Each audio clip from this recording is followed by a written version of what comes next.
De acuerdo con el informe del Secretario General de Naciones Unidas sobre niñez y conflictos armados, entre 2019 y 2024, más de 1.200 niños, niñas y adolescentes fueron sacados de sus hogares, sus colegios, sus comunidades para ser usados para la guerra. Estas cifras, que corresponden solo a casos verificados por Naciones Unidas, evidencian una tendencia en aumento, aunque representan un subregistro por la falta de denuncia. Se sabe que la magnitud real del problema es aún mayor. Las cifras también muestran que solo entre 2023 y el 2024 el reclutamiento y utilización de niñez aumentó un 64%, con 453 casos verificados en el 2024. Esto significa que cada 20 horas en promedio, un niño, una niña o un adolescente fue reclutado o utilizado por los grupos armados ilegales. Soy un joven herido al que la gente ya juzgó. Llevo tristeza en mi alma y voy cansado de vagar. Mi mamá está llorando porque me perdí en mi andar. Y apenas comprendo que papá tiene otro hogar y por eso se fue. Soy el de los problemas, me señalan que más da. No rindo en el colegio, perdí el año una vez más. Papá no viene a ver qué sucede conmigo. Digo que no me importa, pero extraño su cariño, aunque ya no soy un niño. Yo no quiero ir a la guerra y ver cómo se mueren mis sueños. Sé que ha causado dolor.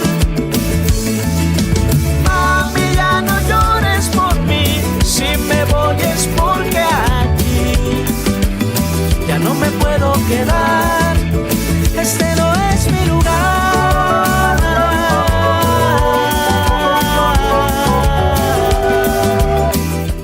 Escuchamos Yo no quiero ir a la guerra, del maestro Fanor Secue, quien además ha sido dinamizador de la Escuela del Cesteadero en Toribío. Hola, soy Violeta Kiwe Rosenthal Almendra, tengo 11 años, vivo en el norte del Cauca, Colombia, que es gravemente afectado por la guerra. Quedé muy preocupada al encontrar unos datos que muestran que la niñez y las escuelas están siendo gravemente afectadas por la guerra. Hice una serie de entrevistas a indígenas, educadores del norte del Cauca y Caldono que sufren y actúan frente a la guerra.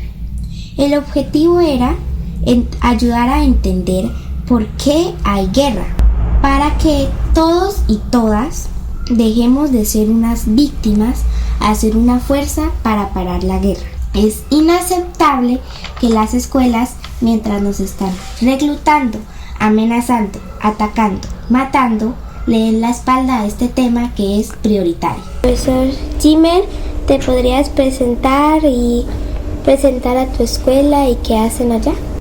Sí, vale. Yo soy Luis Jimer Pavi Muñoz. En estos momentos ejerzo el cargo de rector de la institución educativa El Cesteadero. La institución está ubicada en el municipio de Toribío, en el territorio indígena de Biubequihue. Queda a 15 minutos de aquí el casco urbano. Nosotros atendemos una población estudiantil de 300 estudiantes, desde el grado de transición hasta el grado 11. Pues muchas gracias y gracias por estar acá. La primera pregunta es, ¿su escuela ha sido afectada por la guerra? Ay, Dios, sí. Bastante. Ya llevo ahí en la institución, llevo alrededor de 32 años y te puedo decir de que no ha habido un año donde no hayan pasado sucesos relacionados con la guerra, con la violencia. Así que hemos sido afectados de una manera directa, podríamos decir, y ha sido constante esa afectación. Y pues, ¿nos podrías contar como una historia que sepas? Bueno, historias muchas. Habría una que pienso que de una u otra manera nos ha tocado duro, y además también de pronto muestra un poco el trabajo que nosotros hacemos en la institución. Es el caso de un chico quien a los 12 años a él lo reclutan y él se va de acá del territorio. Él estuvo por los lados de lo que es el Caquetá. Él regresa cuando él tenía 21 años y él llega al grado 7º. Cuando él regresa acá a Toribío, pues uno podría decir de que a él lo colocan en la institución, pero con la idea de seguir haciendo un ejercicio de reclutamiento. Entonces, cuando él llega, hubo una oposición prácticamente de la comunidad frente a ese hecho de nosotros recibirlo. Con otros dinamizadores dijimos, bueno, vamos a colocarnos un reto, pues que de una u otra manera poder recuperar, entre comillas, a este joven. Los primeros años hubieron muchas dificultades, pero afortunadamente y gracias a ese trabajo de los dinamizadores, de los mismos compañeros, logramos el objetivo. Ya cuando él estaba en el grado, lo que fue el grado 10º y 11, él prácticamente se convirtió en un dinamizador más. Era quien hablaba con los muchachos, mejor dicho, él nos ayudó de una manera bien grande frente a que nuestros muchachos no se involucraran directamente con la guerra. Pienso que ahí con ese ejercicio que se pudo hacer con él, mostramos un poco de que en la institución, más que trabajar la parte académica, nos hemos centrado mucho en trabajar a la persona como tal, y que esta persona en la mayoría de casos sean personas que le sirvan a la comunidad. Por ser nosotros una comunidad indígena, entonces siempre estamos como en esas apuestas de apostarle a lo que es comunidad, salir entonces del individualismo que de una u otra manera hoy nos ha afectado bastante en todos los diferentes procesos. Ay, bueno, muchas gracias.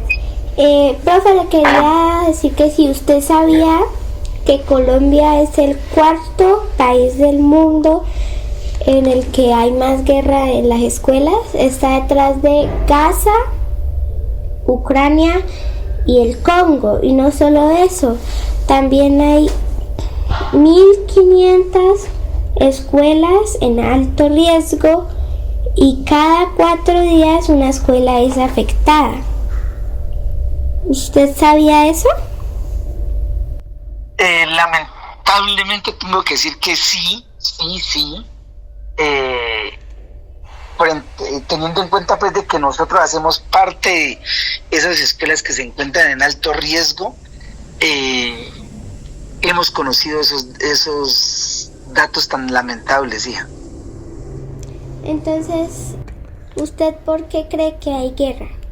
Son muchas las causas, y uno podría decir de que en la medida de que haya desigualdad, va a haber guerra, y eso es algo que se está alimentando a diario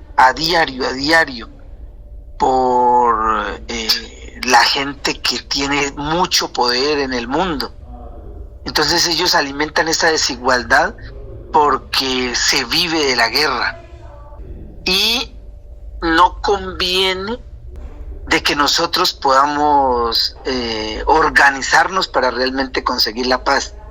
Entonces, detrás de esto, pues hay unos sectores muy poderosos que son los que alimentan o los que hacen de que nosotros nos estemos matando entre nosotros mismos, sí. Y entonces, sabiendo eso, ¿ustedes qué hacen para enfrentar la guerra? ¿Cómo los amenazan, los atacan y los reclutan?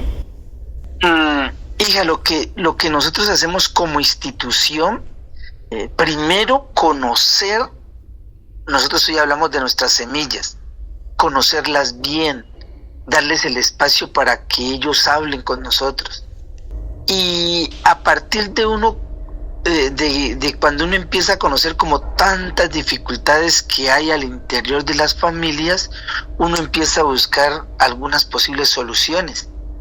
Y pienso que una de las soluciones sí es la institución, sí es la escuela, pero no esa escuela que a veces castra el pensamiento, ¿no? Sino esa escuela que brinde posibilidades para que nuestros muchachos puedan hacer de la mejor manera lo que ellos más saben.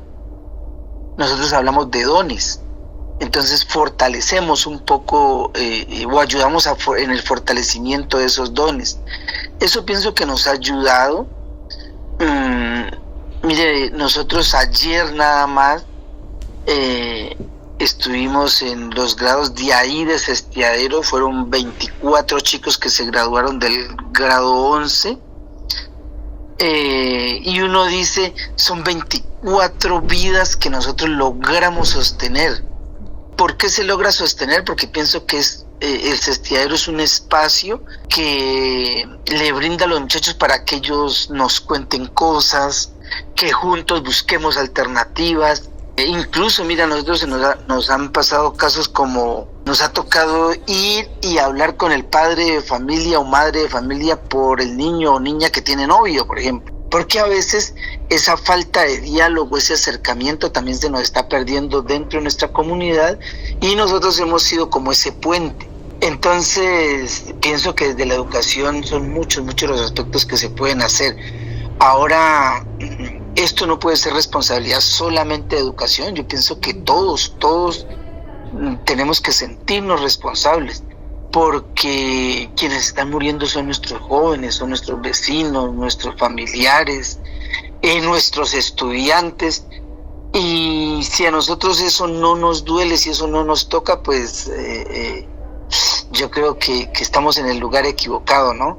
Entonces, a partir de eso, de darnos cuenta que esta guerra ahora se nos metió acá en nuestras familias, nos hace responsables de buscar nuevas y mejores alternativas para los niños. Uy, profe, ¿y entonces lo que ustedes hacen sí funciona? Claro que funciona, por eso yo te decía que ayer nomás sacamos 24 muchachos.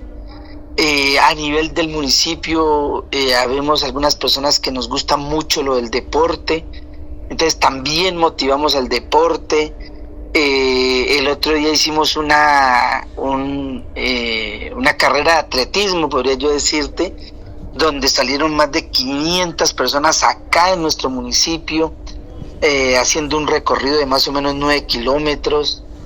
Y uno al ver todo esto, uno se da cuenta, sí está funcionando. Lamentablemente, pues en nuestros territorios hay guerra, en nuestros territorios nuestros muchachos han ido a coger las armas, pero eso comparado con los que no tenemos las armas, los que no queremos la guerra, yo pienso que somos muchos más, que nos identificamos con otras alternativas, menos con las armas. Profe, ¿y entonces ustedes qué hacen para parar la guerra? ¿Qué hacemos, pues? El deporte es una buena alternativa. El deporte como tal. Ahí brinda unas herramientas, porque es que a veces nosotros alimentamos la guerra por situaciones familiares que creemos que no tiene alternativa. Pienso que en esos eventos que hacemos nos ha ayudado. Ahora, la guerra como tal, en la medida que la empecemos a entender de que en el fondo son otras personas, alguien dijo, esta guerra está alimentada por personas que nunca van a la guerra. Entonces, cuando entendemos todo eso, pues yo creo que nuestras miradas cambian y no le aportamos a esos procesos. Por el contrario, le empezamos a aportar a procesos que nos unen. La Guardia Indígena es una muestra de ello. Pienso que la Guardia como tal es un espacio donde nosotros decimos no estamos de acuerdo con la guerra y queremos buscar otras alternativas frente a la solución de esos diferentes conflictos que hay. Profe, pues acabas de decirlo, el propósito de la entrevista, que era que si tú creías que los niños primero tienen que entender la guerra para después hacer algo pro el propósito. Entonces, ya para terminar, yo creería que nosotros debemos de pasar de ser víctimas a ser fuertes y a tratar de parar la guerra. Muchas gracias, profe. A usted, hija, la verdad, desde que usted me contactó tenía nervios, te podría decir, pero qué chévere que me hayas tenido en cuenta y ojalá le sirva hartísimo para ese proceso de investigación y que también nos ayuden a hacer muchas cosas para enfrentar ese monstruo tan grande que es la guerra. Profe, eso fue una belleza, aprendí mucho de ti, abrazos. Yo no quiero ir a la guerra y ver cómo se mueren mis sueños, sé que ha causado dolor. Mami, ya no llores por mí, si me voy es porque aquí ya no me puedo quedar. Este no es mi lugar.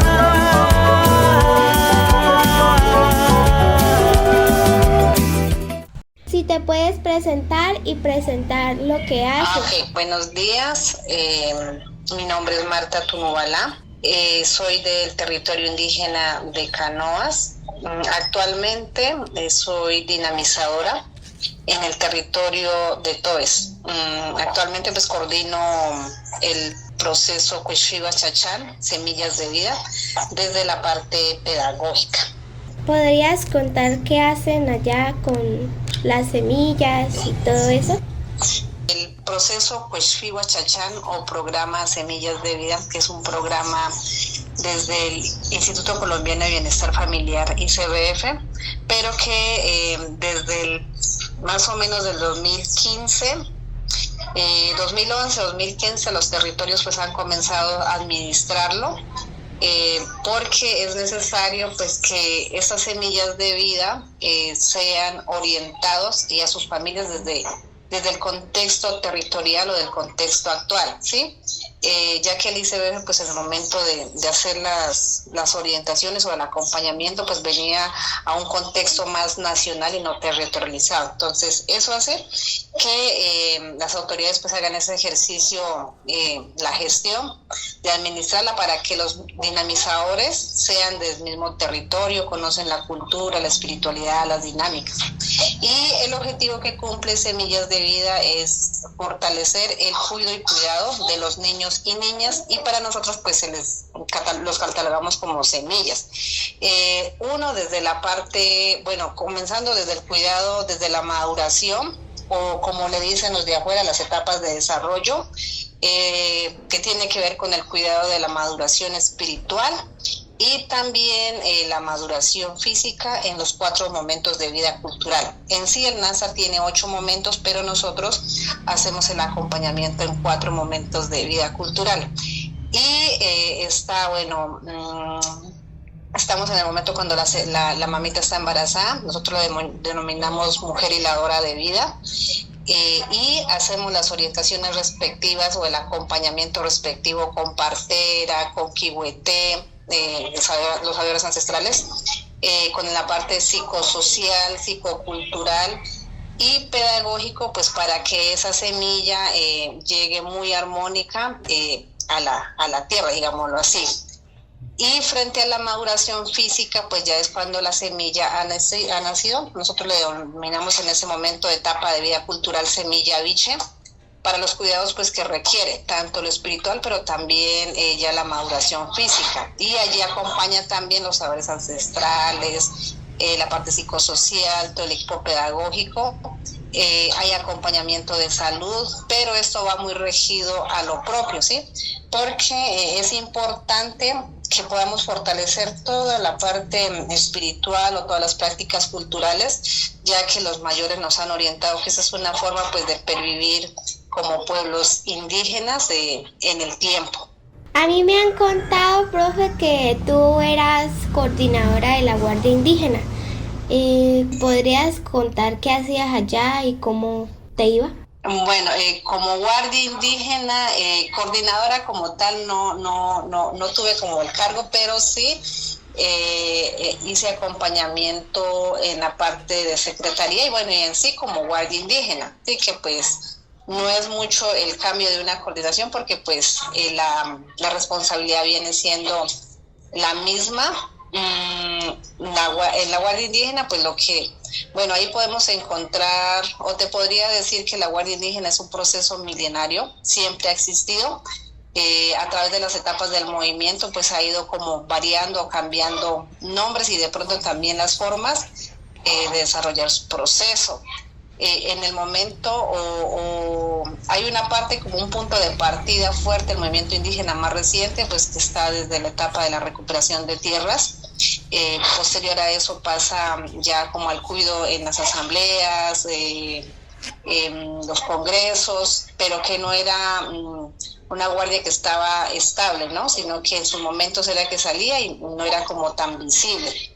Pero ya en la época del 99-2000, con el ingreso del paramilitarismo, pues hace de que la autoridad, los mayores y la comunidad en general mandaten que esta guardia sea de manera permanente y la denominan como guardia indígena. Entonces yo ya vine haciendo parte de ese proceso a partir del 2004, donde estábamos para defender la vida, para defender el territorio, para defender un todo, ¿sí? Para el NASA es muy importante vivir en armonía con las personas, pero también con la naturaleza, con la madre tierra, con el agua, con los animales y con los espacios de vida y espirituales. Entonces, allí cuando yo estuve en ese momento, pues lo que hacíamos era formarnos para poder responderle a los retos que iban surgiendo, y en su momento pues era el tema de confrontaciones en el tema del contexto del conflicto armado, de cómo poder nosotros sin armas poder defender el territorio,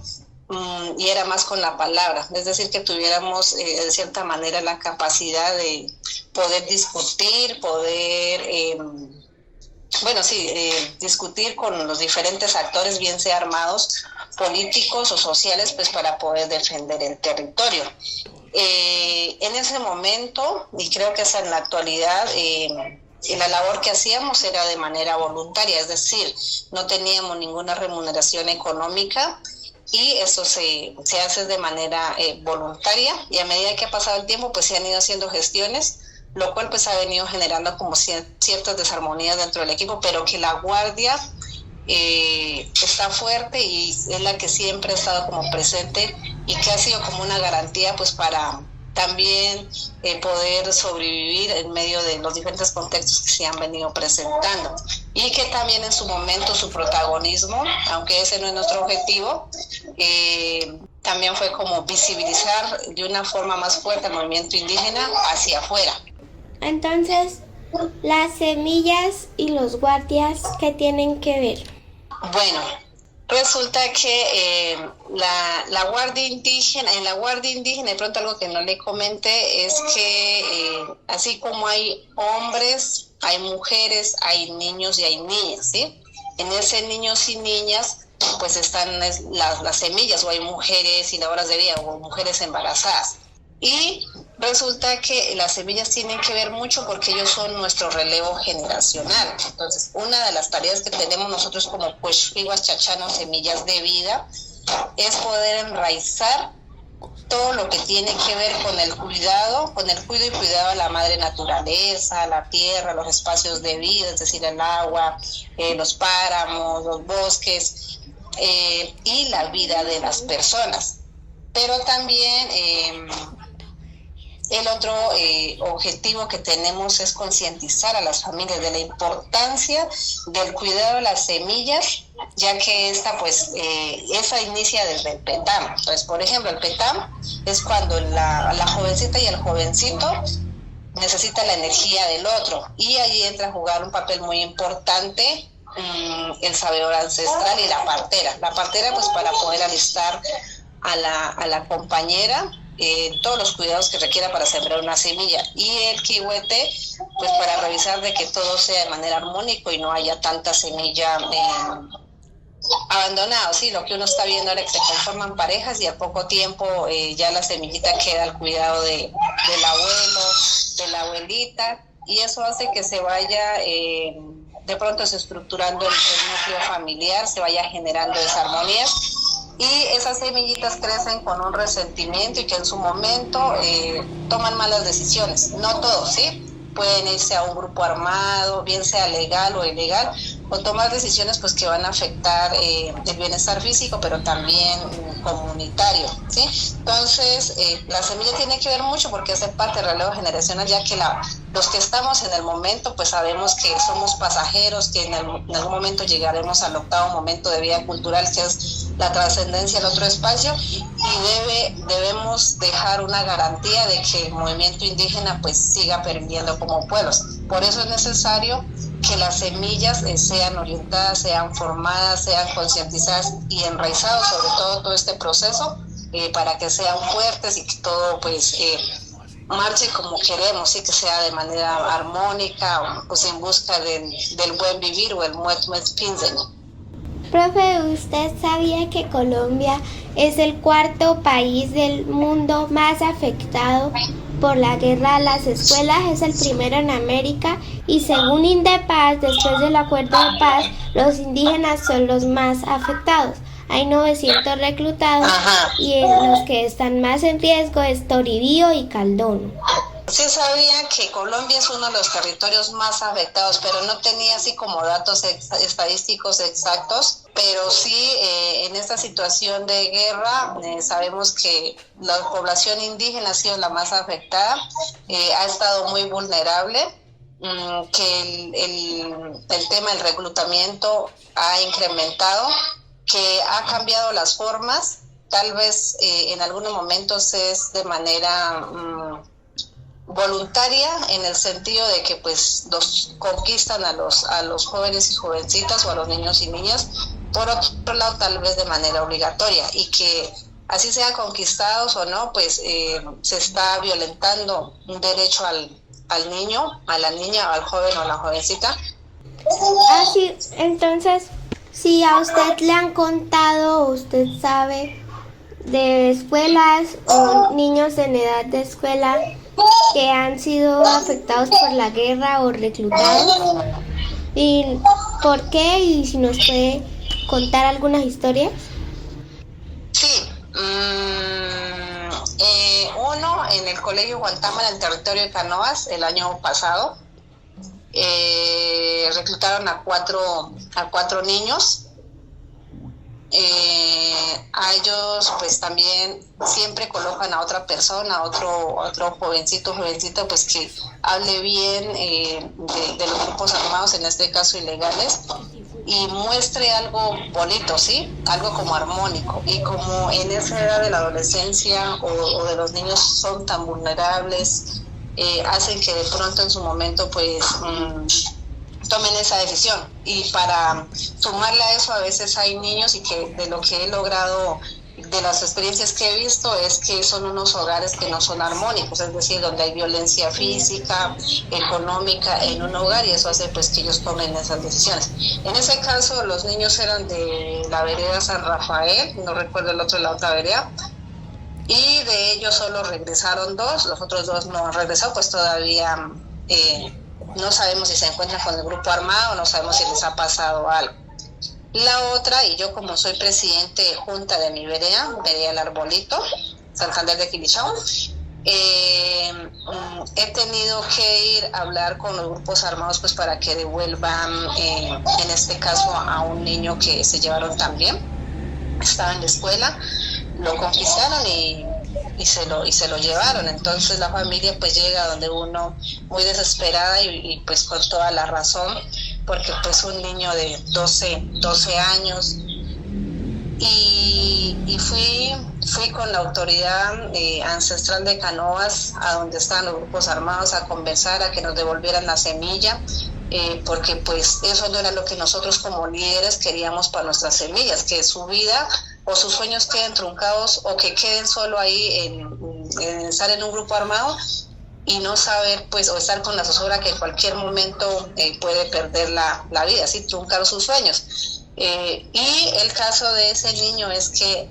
un año antes había atendido también una desarmonía de la familia, el papá y la mamá, donde pues había maltrato físico, papá maltrataba a la mamá se iba a ir, y ahí incidieron muchos, en este caso los suegros de la mamá, donde decían que como ellos se habían casado, no tenían que separarse, pero pues la mamá ya del tanto maltrato, en algún momento le había partido el hueso del brazo, en otro momento le había zafado un tobillo, el pie, ella tenía una tiendita y el señor pues se lleva la plata y lo que hacía era consumir licor. Entonces uno va viendo que eso es como la consecuencia en algunos casos de que los niños y las niñas tomen esas decisiones, ¿sí? Y lo que uno pretende en estos momentos, por eso con Semillas de Vida o el proceso de Semillas de Vida, es que ojalá todo fuera armónico y que no suceda ese tipo de cosas, es llegar a las familias y orientar. Si ya están construidas esas familias, pues cómo orientamos sobre el tema, identificamos en el territorio. Por ejemplo, no es que hay mucha violencia contra la mujer o violencia intrafamiliar, entonces nosotros entramos a orientar allí para que ese tipo de cosas no suceda y se vaya generando armonía entre su núcleo familiar. Profe, pues como usted me cuenta, usted es muy valiente. Entonces, ¿usted por qué cree que hay guerra? ¿Por qué hay guerra? Bueno, gracias por lo de valiente, no sé qué tan valiente sea. Yo creería que más valiente eres tú, bien chiquita y ya y con esa capacidad, ¿no? de poder pensarse en unos temas que beneficien en un bien común, digámoslo así. Bueno, ¿por qué hay guerra? Porque resulta que de la guerra vive más de uno. O sea, la guerra hasta cierto punto genera algunos ingresos a quienes la fomentan, ¿sí? Por ejemplo, la venta de armas, eso genera un buen ingreso. Hay guerra porque hay cultivos para uso ilícito, hay guerra porque hay unos intereses por el territorio, por todas las riquezas que tiene el territorio, por el agua, por el oro, sí, es una serie de factores o de situaciones que hacen que ocurra eso, porque siempre hay algunas personas que es un puñadito que quiere tener más que los demás, que entre más tienen, pues más quieren, ¿sí? Entonces el tema es cómo en sí la guerra es por el poder, de cómo yo cojo todo y soy yo la que decido o el que decido qué hacer y que eso me beneficie a mí económicamente. O sea, yo lo veo más desde ese lado, de que es más el tema económico que cualquier otra cosa y que por eso se van generando. De lo contrario, no existirían las guerras. Si las personas llegaran de manera armónica, de vivir, de estar en armonía con todos, no habría esa avaricia o esa necesidad de querer acaparar muchos recursos para tener el poder. Entonces eso es una estrategia pues que se implementa para poder tener el poder. Sí, yo creo que también es como de desigualdad, porque hay muy pocos ricos y la mayoría son pobres. Y pues también los ricos le tuvieron que haber quitado algo a los pobres para ser ellos los ricos. Entonces, ya los empobrecidos hacen la guerra es para recuperar lo que les robaron y para tener más de los que les robaron. Eso es lo que yo yo diría que sí. De pronto, por ejemplo, cuando surgen los grupos armados ilegales, se entiende que es por eso, ¿no? Pero llega un momento que como que se pierde en el camino, se pierde la ideología y a la final se termina afectando entre los mismos. Entonces también a la final siempre el poder va a querer estar sobre uno o los más poquitos. Y claro, sí, el tema es que en el momento hay una desigualdad bien grande y cada uno plantea sus estrategias para poder sobrevivir y para también como poder recuperar lo que tiene. Entonces, en el caso del movimiento indígena, cuando se comienza la recuperación de tierras, hubo un momento que como los líderes eran asesinados o encarcelados, se crea un grupo armado que se llamó Jitiname, ¿sí? Y ese grupo armado, eso a la final fue una estrategia que no funcionó, porque en su momento comenzaron como a asesinarse entre los mismos. Entonces, nosotros, en medio de toda esta lucha de luchar por nuestros derechos, hemos implementado varias estrategias, y entre ellas pues ha sido de que no nos vamos a armar. En medio de las desigualdades que hay y todo es más de carácter político, más de un discurso claro, y pues se ha logrado mucho hasta el momento.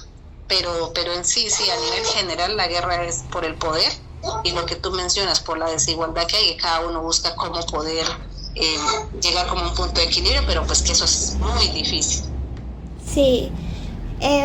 Entonces, ¿ustedes qué hacen para parar la guerra? ¿Nosotros qué hacemos? Bueno, comenzamos desde mi familia, ¿no? A orientar de las luchas, en el caso de mis hijos, ¿sí? De las luchas que se deben hacer de manera civil, porque eso pues garantiza vivir un poco más, orientar a una comunidad, ¿sí? De ir siempre por el camino que debe ser, y que siempre debemos pensar es en llenarnos los bolsillos, sino de que todos estemos en armonía, que haya un equilibrio, que esa sería una forma de poder, como un aporte para que esta sociedad vaya cambiando, esa forma de pensar, esa forma de vivir, y de que todo pues sea más tranquilo, porque pues eso es lo que en este momento como persona pues me interesa, y por eso el tema de las semillas, ¿sí? Cómo orientamos, pero también cómo no nos quedamos quietos, cómo sí generamos esas luchas, porque poco nos podemos quedar como en un lugar de confort. A mí me han contado que tú estabas en un programa regresando a casa. Entonces, ustedes cuando, por ejemplo, reclutaban a un niño o estaba pasando algo, ¿qué hacían para que no se lo llevaran o para que regresara a casa? Por lo general yo siempre voy muy ligada a la parte espiritual. Lo primero que cuando llega la información, y como eso fue así de repente, es decir, llegó la noticia y hay que moverse, uno no puede esperar, ¿sí? Uno no puede esperar, porque entre más espera, pues la vida de la semilla está en riesgo, o en su defecto, pues pueden avanzar territorio y es más difícil. Entonces, lo que yo hago es brindar y salir y pedirle a la madre naturaleza, pues que sea lo que sea, cuide de mi persona, cuide de los demás, y llegar. Una vez recuperado la semilla, lo que hago es un proceso espiritual a nivel personal, pero también a nivel ya con la semilla, la familia. Entonces ya hago las gestiones con el Kihuete para que los armonice, pero posterior a eso la gestión con la parte psicocultural, es decir, psicólogo, Kihuete, para que haga como el acompañamiento a esa familia. Eso como para poder preservar la vida, ¿sí? Ya por el otro lado, lo que uno hace es pues poner como la denuncia para que quede el antecedente ante la autoridad. Bueno, primero en la Junta de Acción, que quede allí, pasa a la autoridad, porque son casos que se deben ir dejando registrados, ¿sí? Porque si no, uno pues pierde la memoria en sí, y de pronto no vayan a haber casos estadísticos, porque esa es una forma. La idea es que eso no sume, que esos datos estadísticos no vayan aumentando en sus porcentajes, pero que en su momento también es necesario frente a las denuncias que uno puede hacer. Sí, y entonces, ¿lo que ustedes hacen funciona o no funciona? Sí, hasta cierto punto ha funcionado. Porque son dos cosas. Uno, de que la semilla se quiere ir y uno va y lo recupera, va con los papás, dialoga con el grupo armado.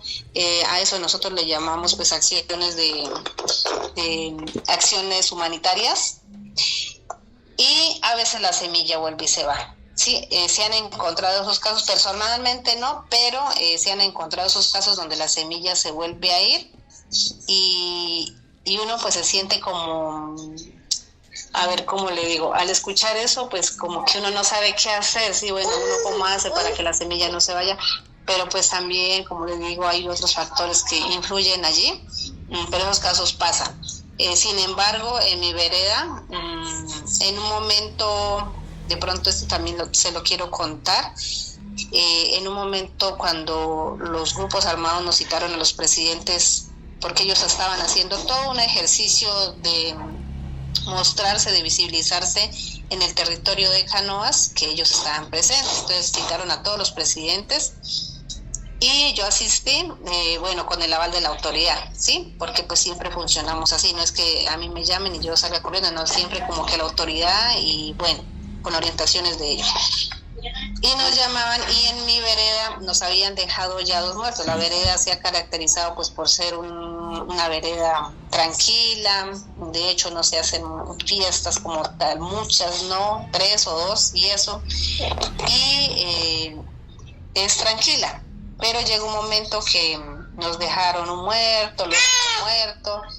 Y en esta conversa que nos llamaban, pues uno era el tema de que porque nosotros estábamos tomando acciones de quitar toda la publicidad que ellos tenían, entonces estaban molestos.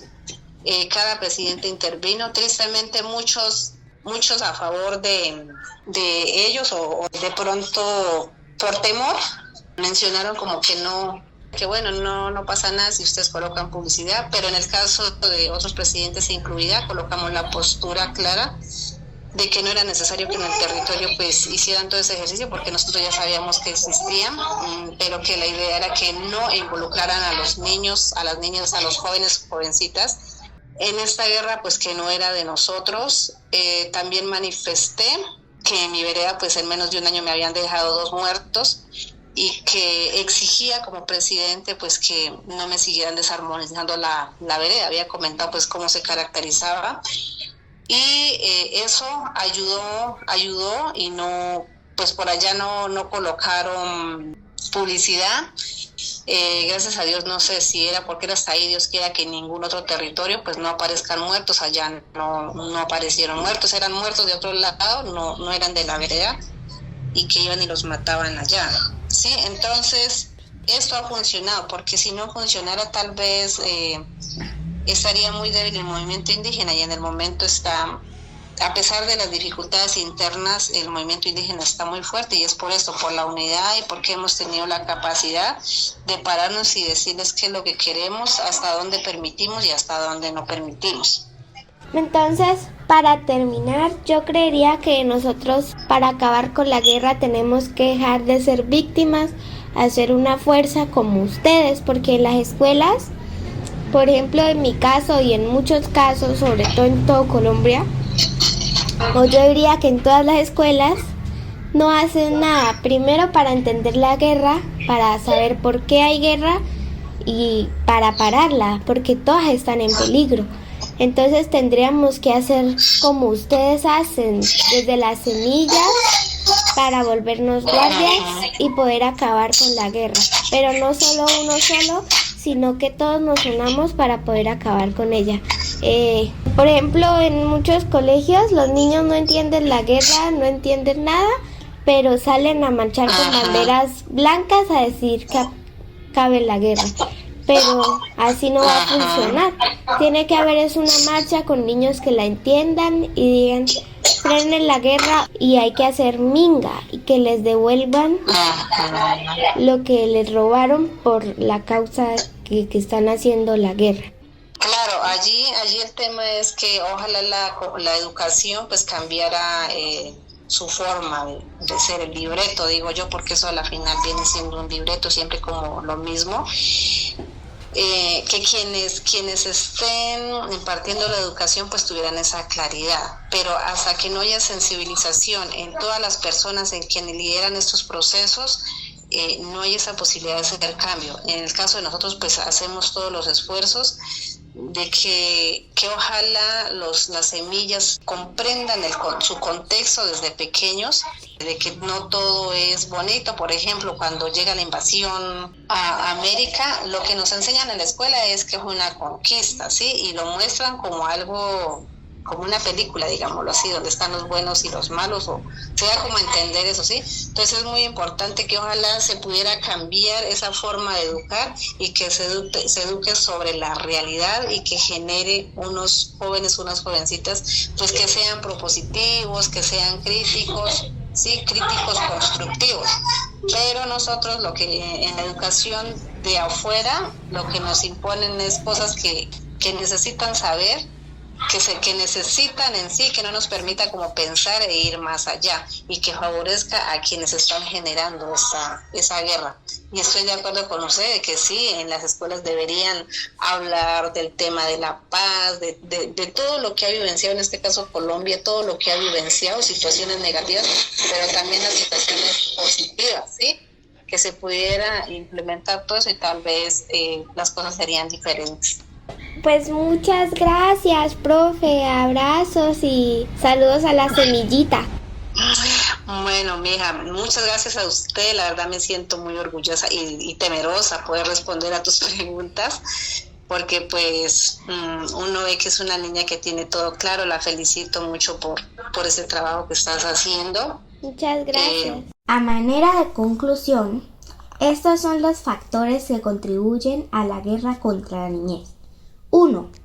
Destrucción y desarmonía de las familias. 2. La pérdida de la espiritualidad que mantiene el vínculo comunitario y territorial de los pueblos indígenas, y no solo de ellos. 3. Factores económicos, especialmente el empobrecimiento, la desigualdad y la injusticia social. Formas de violencia que generan dinámicas como el narcotráfico y los grupos armados. En este contexto tan difícil, estas entrevistas dan testimonios de procesos que sí están defendiendo a la niñez frente a la guerra y con ejemplos maravillosos. Los espero en la segunda parte con otras 2 entrevistas.